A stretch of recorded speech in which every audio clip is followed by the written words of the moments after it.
not a whole lot of players have the discipline to not bet Jack 10 or 10-9 in the river there. I'm not even sure I should use the word discipline because I'm not even sure it would be right to check those through. On the other hand, on that board, you're probably not going to get called by worse either, so it might be correct to check them on the river. I know it sounds terrible, and sounds terribly weak, but you do have to consider what you're going to get called by. Here in the big blind, I have a policy of if I have pretty much any sort of reasonable hand and the small bet raises me, I'm going to 3-bet him, just because people still have the idea, I don't know if it's from limit poker or if it's from back when people just folded big blind a ton, that you should raise a lot in the small blind, but they don't really take into account that the big blind has position on you, and you probably have a really weak range. So from the big blind, you can 3-bet a ton. I mean, I 3-bet any hand that I think is, probably like middle position playable kind of hand, and I also 3-bet some random garbage, and it works a ton. People don't really, people just fold a lot. They raise small blind and fold, so that's a decent source of income right there. Cry for Vision, I assume, must have like a pretty big hand here. I mean, he's not like some terrible aggressive fish or anything, and he's playing against a fish, so I put him on at least an ace here. I don't see how he has any worse than that. Whiteski could also have like a weaker ace. He could have like a stubborn 8 or a pocket pair or something. I mean, he could have... His range is reasonably wide there. I think on this table I don't remember if I did, but I think I quit the table on the right fairly soon here in order to find a different one because it started to break up. And I wanted to find a table that actually had 5 people. Of course, this one has 5 now, but I think it won't soon. Man, I keep spoiling everything. You'll notice Baked runs into a big hand in 3-5 there, but what are you going to do, I guess? Not really terrible for him to stack off there versus a fish, probably, so I don't know. It's hard for me to sort of talk about the other people's hands since I don't really know which ones to watch all the time. That's some high quality play you can see down there on the left. Min bet followed by a min raise, followed by a call, followed by a check. Pretty amazing. So I'm going to raise my ace-6 because I'm probably ahead of, a random hand and some dude limping on the button for sure. So I bet this. I mean, it's a pretty random blank flop. Probably get a bunch of folds from a lot of hands here. He calls. Really not a good turn for me. No card. It's really not a card that could possibly help me. As usual, if it were like Jack, Queen, King, Ace, I might bet there because then draws us to fold. But now, all the draws. I mean, a 10 obviously isn't going to fold. If he's fishy, 7 might not fold. Flush draws obviously not going to fold. I mean, now by the river, literally every draw has come in since now 8-9. I mean, I keep winning these hands that I have no idea how I'm winning them. How do people show up with just the clowniest hands? I don't remember what he showed. I think it was like 4s or something, like 4s with no club, if I remember right. I looked it up at the hand, but it was off screen, unfortunately. So yeah, he had 4s and no club, which is just the worst. So as I said before, you can make some mistakes in this game, and the people, if you play with bad players, they are just so bad that I don't even know what to tell you. But anyway, yeah. So I didn't bet the turn because it completed a draw for a lot of his range. It didn't help my range at all, and so I didn't figure I was going to get a whole lot of folds. So had it been an offsuit Queen, King, or Ace, or probably Jack, I would have bet, just so everyone knows. So you got to make sure when you're 2-barreling that it does improve your range, more than theirs. Overcards are very good for that because typically if they're calling, they're saying I have a draw or a pair. And if an overcard comes, well, it's a lot more likely to help you than it is them because they've already sort of declared with their call, especially on a blank board, that one of their cards is, the top card or, some other pair card, whereas your 2 cards could be anything still, especially if you're continuation betting, you could have just whatever. So now that we've seen that he calls really loose, I'm going to bet down here really aggressively because now I'm much happier with top pair, seeing that he calls so widely, on flop and stuff. I'm going to think he could also have like various draws and stuff, so I'm going to bet, half his stack. Hopefully, if he wants to fold or call, whatever. I've noticed by now that he seems to call a lot of flops and seems to go away later on. So he's some of these players, they will call a lot on flop and just not call on turn or river, and that's just what they do. And that's something you have to keep in mind. So now that I've noticed that, I might try and exploit that a little more. I don't remember if I bet here. I probably should. Maybe I don't. Oh, well, I'm definitely gonna bet here because he could definitely have worse than a jack. Um, but I'm a little on the fence as to whether I should bet that turn. He has folded so many turns. I think it might be good. I didn't, but thinking about it now, I think maybe I should have. Um, so obviously, I make a note here. I think I quit this table pretty soon. Run away with my $100 or whatever. Yeah, there I am pulling up a different table to play.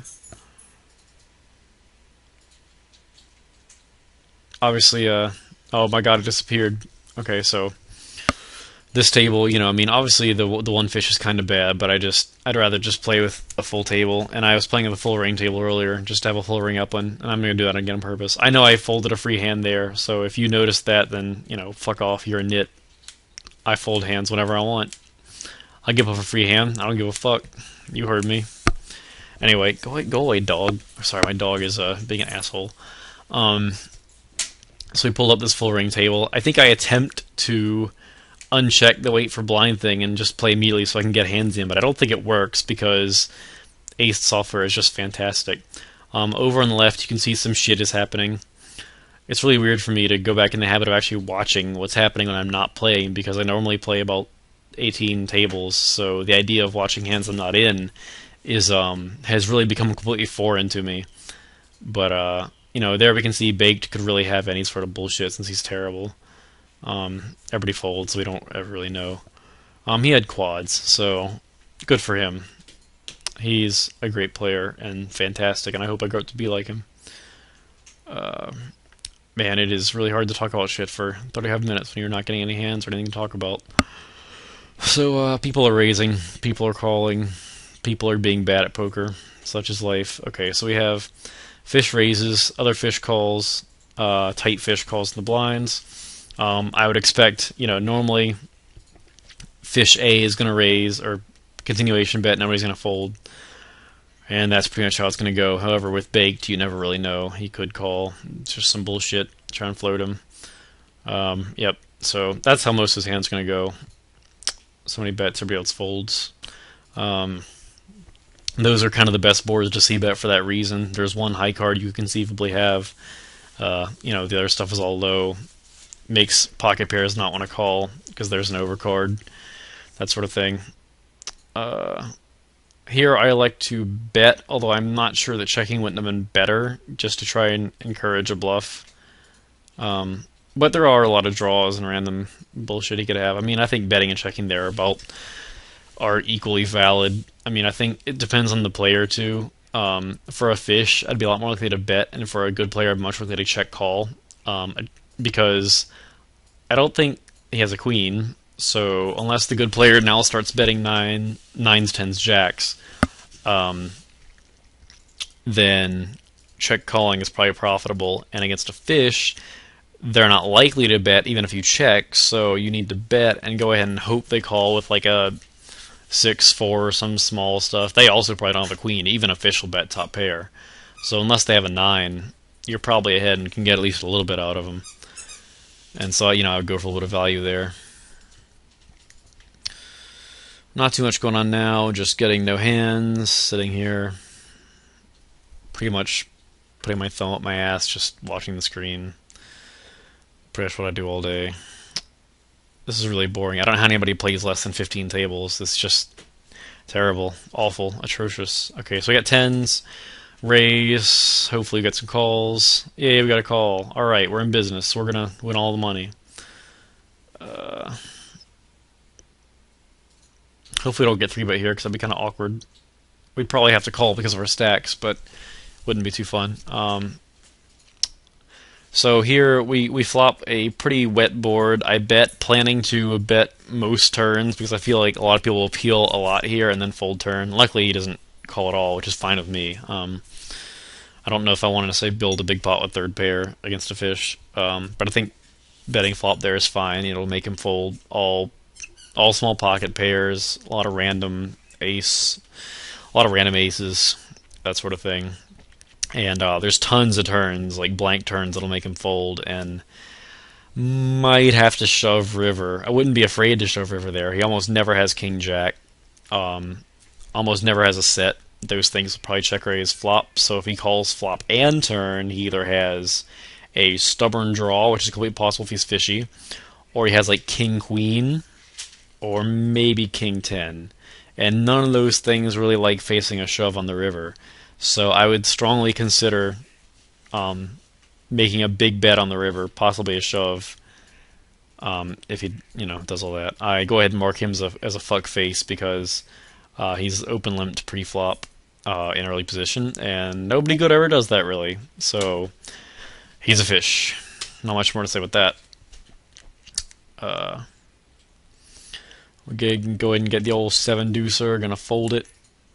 Pretty awesome commentary here. I hope some of you are learning a lot here. Hopefully you're learning how to fold seven deuce, which if you didn't know how to before, now you do.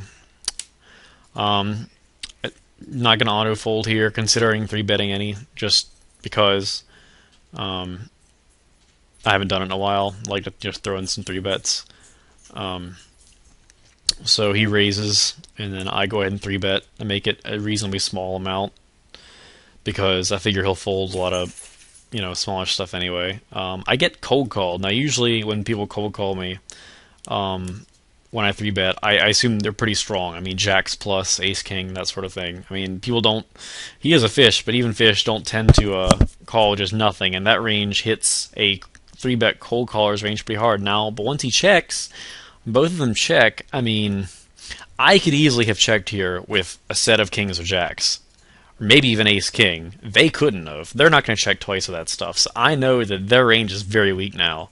I mean, unless he's slow playing kings, which he could be, but I don't think so. I get a call here. He could have, if he's a fish, he could have like king queen. He could have like a pair and be suspicious. I think his range is definitely weak enough that shoving here is good. I think about it for like 2 seconds, but I mean, I'm definitely going to shove there. His range is so weak that I think it's definitely the right move. Also, just to note, you should basically never worry about that flush on the turn there because people who call three bets almost never have a flush draw if a flush draw comes because they will tend to have pocket pairs a lot of the time. They will tend to have ace king sometimes. Some people change it up that way. And the only times they really have suited connectors are just the rare times they choose to mix it up and call suited connectors or a suited ace or something. But it's not really that common, and it's rare enough that you get a flush draw as it is that I don't even really consider them that often three bet pots. If somebody calls me and a flush draw comes in and they all of a sudden raise me, I'd be much more likely to think they slow played a set than that they hit a flush. So I don't let that bother me too much. I would still continue going for value and stuff, and trying to prevent them from hitting a fourth flush card and scaring my action off or making them a better hand or something. So just something to keep in mind. Also, on the subject of three bets, just so everyone knows, I try and three bet at a rate such that I'm bluffing about 2/3 of the time that I three bet. So I try to have one value three bet for every 3 or 4 bluff three bets. I think it's a pretty good rate. And so to accomplish that rate, a three bet range that's for value, like jacks plus, queens plus, something like that, ace king, sometimes ace queen, I think is 4 or 5% of your range. So if you want to, I think it's 3 or 4% of your range. Sorry. So if you want to be bluffing